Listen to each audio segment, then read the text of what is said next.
Hi friends, मैं अनुराग सिंह स्वागत करता हूं आप सबों का अपने यूट्यूब चैनल पे। दोस्तों, आज के वीडियो में हम आपके साथ डिस्कस करेंगे ड्रग एंड कॉस्मेटिक एक्ट का अगला टॉपिक, जो कि है इंपोर्ट ऑफ ड्रग्स। तो चलिए स्टार्ट करते हैं। इसके अंदर फर्स्ट टॉपिक है provision of import of certain drug or cosmetic. कुछ ऐसा ड्रग कॉस्मेटिक जिनका इंपोर्ट करना इंडिया में बैन किया गया है। तो चलिए जानते हैं क्या कारण है और उसका वजह क्या है। इसमें फर्स्ट पॉइंट दे रखा है drug or cosmetic which is not of standard quality. कोई सा भी ऐसा ड्रग हो, कॉस्मेटिक हो, जिसका क्वालिटी स्टैंडर्ड नहीं हो, तो फिर वैसे ड्रग और कॉस्मेटिक का इंपोर्ट करना बैन है। इसी तरह नेक्स्ट है एनी मिस ब्रांड एस्पूरियस और एडल्ट्रेट ड्रग और कॉस्मेटिक। कोई सा भी मिस ब्रांड ड्रग्स हो, एडल्ट्रेट हो या फिर एस्पूरियस हो, ड्रग और कॉस्मेटिक दोनों, तो फिर उसका भी इंपोर्ट पे बैन है। नेक्स्ट है any drug or cosmetic without import licence for the import for which an import licence is prescribe. जो आप लाइसेंस पे प्रेस्क्राइब किया गया है ड्रग्स या फिर कॉस्मेटिक, उसके अलावे किसी ड्रग या कॉस्मेटिक का इंपोर्ट करते हैं तो वैसे उन उन चीज़ों पे भी बैन है। इस तरह नेक्स्ट है एनी पेटेंट और proprietary medicine which has not displayed the true formula or list of active ingredient there with their quantity as per the label। कोई सा भी ऐसा ड्रग हो, कॉस्मेटिक हो, उसका जो लेवल पे क्वांटिटी दिया गया है हर इंग्रेडिएंट का अलग अलग, तो वो मेंटेन नहीं हो, तो फिर वैसा ड्रग और कॉस्मेटिक का भी हम इंपोर्ट नहीं कर सकते। इसी तरह नेक्स्ट है any drug which claim to cure or prevent any disease or element specified in schedule J. कोई सा भी ऐसा ड्रग या जो कि क्लेम करता हो, जो शेड्यूल जे के डिजीज को ट्रीटमेंट में, कि हाँ भाई आप इस ड्रग या कॉस्मेटिक का यूज करो तो ये शेड्यूल जे के ये डिजीज ठीक हो जाएंगे, तो फिर वैसा भी ड्रग का इंपोर्ट पे बैन लगाया गया है।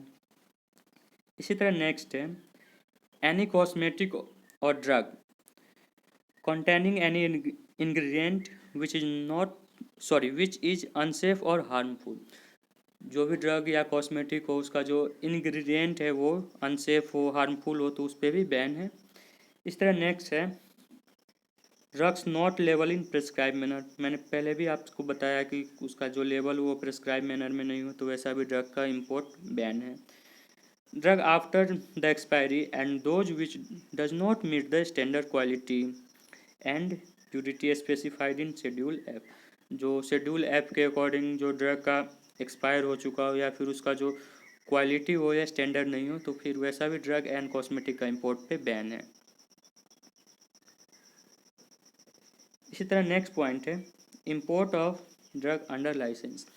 आप लाइसेंस के अंदर कौन कौन से ड्रग को इंपोर्ट कर सकते हैं उसका दिया हुआ है कुछ लिस्ट है। तो इसमें सबसे फर्स्ट पॉइंट है drug specified in schedule C and C1 excluding those specified in schedule X. जो ड्रग शेड्यूल सी में हो, शेड्यूल C1 में हो और शेड्यूल एक्स में हो, तो वैसा ड्रग लाइसेंस के अंदर इंपोर्ट किए जाते हैं। Drug specified in schedule X, जो ड्रग शेड्यूल एक्स में आते हैं वैसे ड्रग को आप इंपोर्ट कर सकते हैं। Minor quantity of drugs import for the examination test or analysis. किसी भी ड्रग का एक छोटा सा क्वांटिटी आप इंपोर्ट कर सकते हो उसके टेस्ट के लिए, एनालिसिस के लिए। Drug for personal use covered by prescription of RMP। आप पर्सनल यूज के लिए भी जो प्रिस्क्राइब किया गया हो ड्रग उसके आप इंपोर्ट कर सकते हो। एनी न्यू ड्रग, कोई सा भी नया ड्रग को आप इंपोर्ट कर सकते हो। इस तरह नेक्स्ट पॉइंट है आप एक इंपोर्ट लाइसेंस के लिए जो आप अप्लाई करते हो, तो उसके लिए आप लाइसेंस अथॉरिटी को या फिर उसके किसी एजेंट को सबसे पहले आप एप्लीकेशन करोगे कि हाँ भाई मुझे लाइसेंस चाहिए, तो आप फॉर्म फिलअप करके उसको जमा करोगे। और इसके साथ एक मेडिसिन के लिए जो चार्ज लगता है वो है 1000 रुपये, और प्रत्येक एडिशनल मेडिसिन के लिए 1000 रुपये आपको देना पड़ता है, वो लाइसेंस के लिए है। इसी तरह नेक्स्ट पॉइंट है इंपोर्ट लाइसेंस के लिए आप फॉर्म 8 में या फिर 8A के किसी भी एप्लीकेशन के साथ आप फॉर्म 41 में अप्लाई करोगे। इसमें करना होता है आप लाइसेंस लेना चाहते हो तो, और इमरजेंसी में आप किसी लाइसेंस को इशू करवाना चाहते हो तो उसके लिए सेंट्रल गवर्नमेंट ने कुछ जारी किया है, कोई फॉर्म है, वो है F10 या फिर 10A के बिना ये तो फॉर्म फिलअप करना पड़ता है, या फिर उसके बिना आप रूल 27A से आप इमरजेंसी लाइसेंस ले सकते हो। और इसी तरह नेक्स्ट पॉइंट दे रखा है इसमें, रजिस्ट्रेशन सर्टिफिकेट के लिए कुछ कुछ क्राइटेरिया दे रखा है, वो आप देख लेना।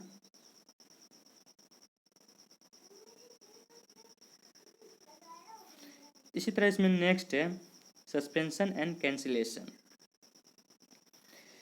Both the import license and registration certificate will be suspended or cancelled if the manufacturer or license fail to comply with any of the condition। इसमें कुछ conditions दे रखे जिसके वजह से कोई लाइसेंस कैंसिल हो सकता है। नेक्स्ट है the licence authority may after giving the manufacture or licence and opportunity to show cause why such a order should not be pass by any order written. और इसमें इसका मतलब ये हो गया कि कोई लाइसेंस किसी वजह से पास नहीं हो पाता है तो उसका रीजन्स दे रखा है। The reasons for the cancellation में भी कैंसिलेशन का कुछ रीजन्स है। The drug in the schedule C and C1 are prohibited. कोई ड्रग जो शेड्यूल C1 और C1 में बैन किया गया है for import into the country after expiry of potency of the drug product. आप तो शेड्यूल C और C1 के अकॉर्डिंग ड्रग को प्रिस्क्राइब कर रहे हो, लेकिन वो ड्रग एक्सपायर हो चुका है, उसका पोटेंसी जो है ड्रग का काम करने की क्षमता वो ख़त्म हो चुकी है, फिर भी आप उसे इंपोर्ट किए जा रहे हो, तो उस कंडीशन में अगर आप पकड़े गए तो आपका लाइसेंस कैंसिल कर दिया जाएगा। इसी तरह नेक्स्ट है if any drug is ban in country of origin then it is prohibited from importing into the country except for the purpose of examination test और analysis। कोई ऐसा ड्रग जिसका इंपोर्ट करना बैन है और फिर भी आप उसको इंपोर्ट कर रहे हो तो इसके लिए कुछ कंडीशंस दे रखे हैं। जो बैन है तो या फिर आप उसको इंपोर्ट कर रहे हो तो कंडीशंस है इसमें उसके, या तो टेस्ट के लिए लो, एनालिसिस के लिए लो, एग्जामिनेशन के लिए लो, इसके अलावा किसी और पर्पज़ से आप उसे इंपोर्ट कर रहे हो तो इस कंडीशन में भी आपका लाइसेंस कैंसिल हो जाएगा। इसी तरह नेक्स्ट पॉइंट है condition of import licence. Import licence आप इंपोर्ट करने के लिए आपको लाइसेंस चाहिए, उसके लिए क्या क्या कंडीशंस दे रखा है तो देखते हैं। इसमें फर्स्ट है the licence must be observe at all the time that undertaken given by him और on his behalf of form 9। तो सबसे पहले फॉर्म 9 के अकॉर्डिंग आप उसको फिलअप करोगे, उसके बिहाफ पे लाइसेंस मिलता है। इसी तरह नेक्स्ट पॉइंट है the licence must be allow any authorise inspector to. किसी भी ऑथराइज इंस्पेक्टर से लाइसेंस को अलाउड किया जाता है। तो आप सबसे पहले तो फॉर्म भर लिए, तो फॉर्म में जो कंडीशंस दे रखा है उसको आप सारे कंडीशंस को फिलअप कर दिए तो क्या होगा, एक ऑथराइज इंस्पेक्टर आएगा और वो चेक करेगा। तो सबसे पहले है enter the licence premises where import drug are store. वो आएगा जहाँ पे आप ड्रग को इम्पोर्ट करने के लिए स्टोर करते हो, वहाँ पे आके वो प्रीमाइसिस करेगा, चेक करेगा सबसे पहले। उसके बाद है inspect the substance employ for testing. Testing के लिए जो सब्सटेंस आपने लगा रखे हैं उसको वो चेक करेगा और सारी चीज़ें चेक करने के बाद वो उसमें से कुछ सैंपल ले लेगा। इसी तरह नेक्स्ट पॉइंट है the licence must be furnish the adequate quantity of sample from the required batch to the license authority for examine along with the complete protocols for the test and apply। वो आपके हर batch में से एक sample लेके जाएगा test purpose के लिए और जाके उसको लेबोरेटरी में, किसी गवर्नमेंट लेबोरेटरी में जमा कराएगा और वहाँ का जो एनालिस्ट होगा वो उसे चेक करता है। उसके बाद है if licence authority so directs until receipt of certificate of authorisation. आपको तब तक लाइसेंस नहीं मिलेगा जब तक आपका कोई सैंपल टेस्ट हो और टेस्ट में पास ना हुआ हो, ऑथराइज सर्टिफिकेट तब तक आपको नहीं मिलेगा। इसी तरह the licence must not sell any batch product to which sample are submitted to the licence authority. जब तक लाइसेंस अथॉरिटी के लिए सैंपल सबमिट किया गया और वो सैंपल का टेस्ट होकर आपको सर्टिफिकेट ना मिल जाए तब तक आपको लाइसेंस अथॉरिटी से लाइसेंस नहीं मिलता है। The license must be maintained to record of all sales import substance prescribed under the rules and should furnish the same during the inspection। लाइसेंस में आपने जो चीज़ मेंटेन कर रखा है, जितने quantity of drug, type of drug या कॉस्मेटिक, उसके उसका जो सेल्स करना है, इंपोर्ट करना है, वो सारे सब्सटेंस को, वो सारे आपको रजिस्टर में मेंटेन करना होगा। इस तरह नेक्स्ट पॉइंट है, the licensee must maintain separate record of for the sales और distribution of schedule X drug. Schedule X के अंदर जो आप जानते हैं कि नारकोटिक कैटेगरी के ड्रग्स आते हैं, तो उसके लिए आपको एक अलग रजिस्टर मेंटेन करना होगा। नेक्स्ट है, licensee must also comply with the such further requirement prescribe by the authority and of which he has been given not sell the 4 months of notice. आपको जो नोटिस दिया गया 4 मंथ के लिए लाइसेंसी के थ्रू, उसके मतलब 4 मंथ से पहले आप उसको सेल नहीं कर सकते किसी भी सस्पेक्टेड ड्रग्स को।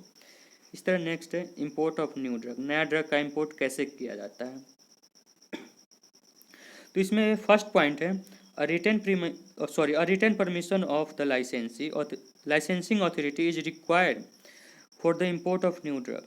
आप नया ड्रग का इंपोर्ट करना चाहते हो तो उसके लिए सबसे पहले आपको लाइसेंस अथॉरिटी से परमिशन लेना होगा। फॉर ऑब्टेनिंग परमिशन, जब आप परमिशन ले लेते हो, all documentary and other evidence related to the standard of quality, purity and strength etc should be supplied to the licence authority. जब आपको लाइसेंस अथॉरिटी को सबसे पहले तो आपको परमिशन मिल जाए, परमिशन मिलने के बाद आपको सारा डॉक्यूमेंट मेंटेन करना होगा उस प्रोडक्ट के रिगार्डिंग, जैसे उसके क्वालिटी हो, उसका प्योरिटी और उसका स्ट्रेंथ जो भी होता है, वो सारी चीज़ें आपको लाइसेंस अथॉरिटी को मेंटेन करना होगा न्यू ड्रग के इंपोर्ट के लिए। जब आप उन सारी चीज़ों को मेंटेन कर देंगे तो फिर आता है, an application for an import of licence for all small quantity of new drug as defined in Rule 122E for the purpose of treatment of patient। Rule 122E के अकॉर्डिंग जो पर्पस दे रखा है पेशेंट के treatment के लिए, जो उसमें define किया गया है जो ड्रग्स, वो आप स्मॉल क्वांटिटी में आपको फिलअप करके देना होगा। Every application form 12AA shall be accompanied by a fee of 100 rupees. जो भी फॉर्म है 12A, उसका जो हर ड्रग का जो फीस है वो आपको दे रखा है 100 रुपये जमा आपको करना होगा, and additional fee of 50 rupees of each additional quantity of drug. आप अगर फॉर्म के अलावे भी प्रिस्क्राइब के अलावे भी कुछ एडिशनल ड्रग्स उसमें ऐड करते हो तो उसके लिए हर ड्रग का फीस है 50 रुपीज़। नेक्स्ट पॉइंट है, the fees shall be paid through channel in the bank of Baroda. New drug के इंपोर्ट के लिए जो आप फीस को जो सबमिट करना है, वो बैंक ऑफ बड़ौदा में एक चैनल बना रखा है, तो उसमें आपको जाके उसको सबमिट करना होगा। इस तरह उसके बाद जब आप सारी चीज़ें सबमिट कर देंगे फिर आपको लाइसेंस मिल जाएगा। इसी तरह नेक्स्ट पॉइंट है, import of drug for examination, test or analysis. जो भी ड्रग का आप टेस्ट करने वाले हैं, उसका एग्जामिनेशन करने वाले हैं या फिर एनालिसिस करने वाले हैं, उसके लिए कुछ कंडीशंस दे रखे हैं। तो चलिए देखते हैं क्या क्या पॉइंट है। फर्स्ट है, the drug is imported under licence form 11। Analysis या फिर टेस्ट के लिए जो ड्रग आप इंपोर्ट कर रहे हैं वो फॉर्म 11 के अंदर इंपोर्ट किया जाता है। The drug must be exclusively examine in the place of specify in the licence by licensing authority. Licensing authority के द्वारा जो जगह स्पेसिफाइड किया गया, जो अलॉट किया गया है, आप उस टेस्ट करने वाले सैंपल को आप उन्हीं जगह पे ले जा सकते हैं। इसी तरह नेक्स्ट पॉइंट है, an authorise inspector must be allowed to investigate the manner in which imported substance are use thereof allowed to be taken sample. तो ऑथोराइज इंस्पेक्टर आता है और उस जगह पे और वो सारी चीज़ों को चेक करता है जो कि रिकॉर्ड में मेंटेन है। इस तरह नेक्स्ट पॉइंट है, the record of import substance along with their quantity. जो रिकॉर्ड में जो क्वांटिटी दिया है और जिस क्वांटिटी को आप टेस्ट करने के लिए जो सैंपल भेजो, उसके साथ आपको उसका एक रिकॉर्ड भी भेजना होगा। The data of importation and the name of manufacture should be maintain and the report of authority. Report में जो भी होते हैं कंडीशंस कि जो मैन्युफैक्चर कर रहा है उसका पूरा डिटेल्स मेंटेन होना चाहिए, जो ड्रग टेस्ट करने के लिए गया उसका सारा रिकॉर्ड मेंटेन होना चाहिए, यही सारी चीज़ें हैं। जो सारी चीज़ें आपको बैच के साथ एक रिकॉर्ड डॉक्यूमेंट आपको देना होगा। In case if licence is cancel, अगर आपका लाइसेंस कैंसिल हो जाता है, the licensee may be applied to central government within 3 month of date of the order of cancellation. अगर आपका लाइसेंस कैंसिल हो जाता है तो आप जिस डेट पे आपका लाइसेंस कैंसिल हुआ उसके 3 महीने के अंदर आपको सेंट्रल गवर्नमेंट को अप्लाई करना होता है लाइसेंस के रिन्यूअल के लिए या फिर नया लाइसेंस के लिए। इस तरह नेक्स्ट है import of drug or cosmetic for personal use. आप अपने खुद के यूज के लिए किसी ड्रग या फिर किसी कॉस्मेटिक को कैसे इंपोर्ट करते हो, उसके लिए क्या क्या कंडीशंस बना रखे हैं इंडियन गवर्नमेंट ने, तो कुछ पॉइंट दे रखा है, तो चलिए देखते हैं।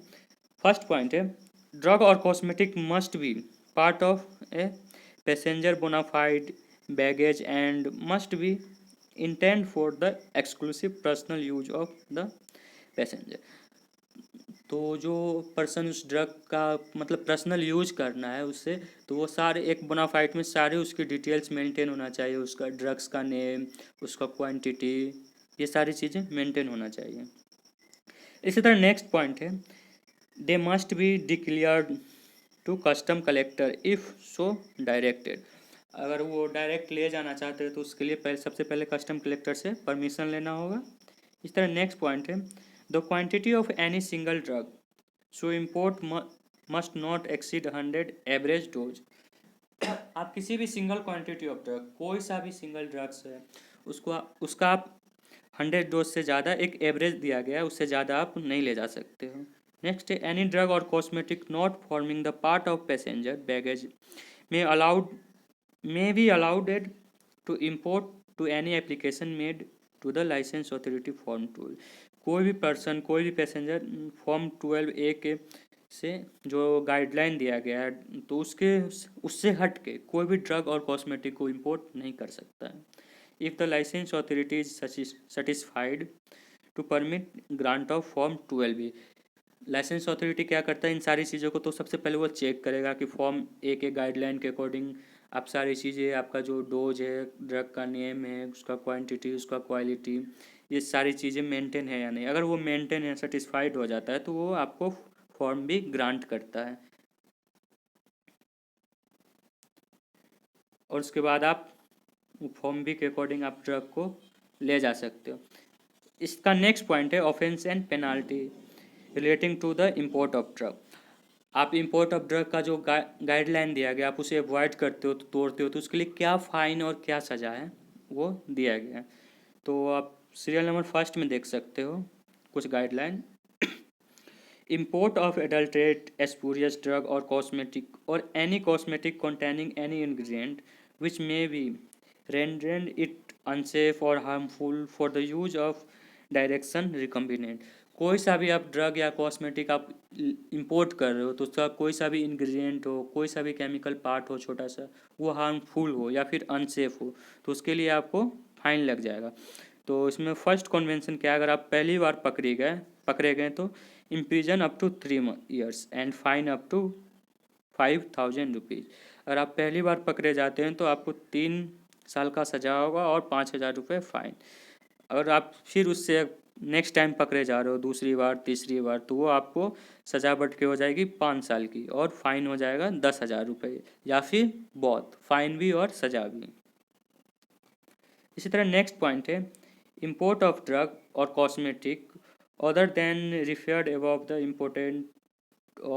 Import of which prohibited. कोई सा भी ड्रग या कॉस्मेटिक आप इंपोर्ट कर रहे हो जो कि गवर्नमेंट ने बैन कर रखा है तो उसके लिए आपको 6 महीने का सजा है और फाइन है 500 रुपये। और अगर आप नेक्स्ट टाइम दोबारा पकड़े गए या फिर उससे ज़्यादा पकड़े गए तो उसके लिए आपको क्या है, सजा है 1 साल की और फाइन है 1,000 रुपये या फिर बहुत फाइन भी और सजा भी। इसी तरह नेक्स्ट है import of drug or cosmetic in contravention of any notification issued under section 10 section 10A के अंदर आप जो उसको अवॉइड करके ड्रग एंड कॉस्मेटिक का इंपोर्ट करते हो तो उसके लिए सजा है 3 साल की और फाइन है 5,000 रुपये। फ्रेंड्स इसमें ये जो टॉपिक है इंपोर्ट ऑफ ड्रग, इसमें मेन चीज़ याद करना होता है कि ऑफेंस एंड पेनाल्टी क्या है। तो ये दूसरा पार्ट हो गया ऑफेंस एंड पेनाल्टी, ये याद रखनी है, और इम्पोर्ट ऑफ ड्रग क्या क्या कंडीशंस है उसके पॉइंट। तो एग्जाम में नेक्स्ट क्वेश्चन आते हैं तो सॉल्व करने में आपको ईजी हो जाएगा। फ्रेंड्स, उम्मीद करता हूँ कि आपको ये वीडियो पसंद आई हो, तो लाइक एंड सब्सक्राइब जरूर करें और शेयर करना ना भूलें। इसी तरह हम नेक्स्ट वीडियो में आपको नेक्स्ट टॉपिक जो है मैन्युफैक्चर ऑफ ड्रग, इस पर डिस्कस करेंगे। तो अभी के लिए बस इतना ही। Thank you for watching my video.